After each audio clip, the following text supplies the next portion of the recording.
Aujourd'hui est l'un des plus beaux jours de ma vie. Mes oreilles avaient entendu parler de la Guinée. Aujourd'hui, mes yeux ont vu la Guinée. J'ai survolé une localité d'où j'ai vu un endroit paradisiaque. J'ai vu des cours d'eau. J'ai vu un peuple doté d'un amour extraordinaire. J'ai eu la chance, en tant que pasteur, de visiter plus de 33 pays. En tant qu'influenceur, de visiter 33 pays. Et je peux vous le dire que c'est l'un des seuls pays où lorsque tu arrives, tu as l'impression que tu es chez toi à la maison. Voici mes premiers sentiments. La Guinée est en train de recevoir un événement historique. Vous avez des personnes qui détiennent souvent 3 millions d'abonnés, 1 800 000, 5 millions d'abonnés, qui se retrouvent tous sur la terre de la Guinée. C'est une première. Jamais dans un pays au monde, les TikTokers et les influenceurs se sont retrouvés comme se retrouvent au niveau de la Guinée. C'est un événement historique. Et en tant que le père, l'influenceur le plus redoutable de l'Afrique francophone, il était pour moi plus qu'important de répondre à la convocation. Ce n'est pas une invitation. J'ai été convoqué par Mimich qui m'a dit, mon général, vous n'avez pas le choix, vous devez être là. Monsieur Big Soul m'a dit, mon général, tu dois être là. Et quand vous voyez les apparats, je suis dans la tenue traditionnelle, je pourrais le dire, de la Guinée, une tenue qui a été portée par les footballeurs guinéens. Et je peux prendre le soin de vous dire que tout Guinéen qui manquera l'événement de ce samedi, je pense qu'il est un traître, c'est un Judas, que Dieu le pardonne. En fait, je vais vous faire une petite confidence. J'étais à Yamoussoukro pour le match du Cameroun. Et avant le match du Cameroun, je crois que la Guinée jouait.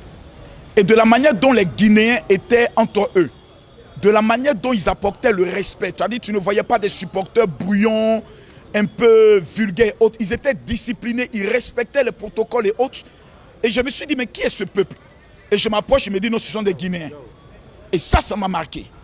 Et quand j'ai vu un peu de la manière dont ils se sont qualifiés à la dernière minute, le but de la dernière minute, j'ai dit, mais écoutez, et la mobilisation en remplissant pratiquement le stade de Mbimpe, ce que nous n'avons pas été capables de faire en tant qu'Ivoiriens lors de l'ouverture, j'ai dit, ce peuple a quelque chose d'extraordinaire. J'ai vu des Guinéens marcher de la Guinée jusqu'en Côte d'Ivoire.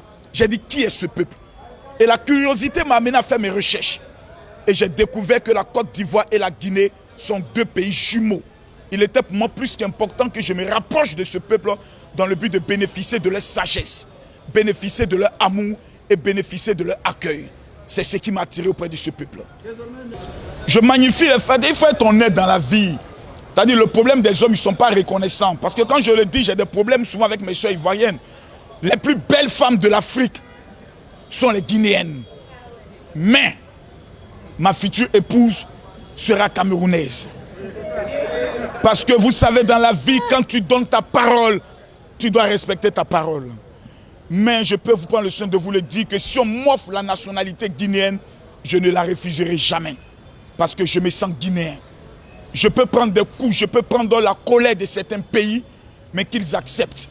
Jamais dans un pays, je suis arrivé et autant de monde au niveau de la presse s'est rassemblé. Mon frère, quand un pays te donne le bonheur, va vers le bonheur.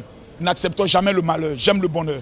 J'ai deux rencontres qui vont se faire avec les étudiants sur les stratégies de réussir en tant qu'étudiant. Ce sont des rencontres que j'ai eu à faire au niveau du Burkina, au niveau du Togo, au niveau de la Côte d'Ivoire et du Cameroun. Et ça sera des rencontres face à face où les étudiants auront la capacité de me poser des questions. Les projets au niveau de la Guinée, vous savez que le général Mako, c'est quelqu'un qui est dans l'immobilier.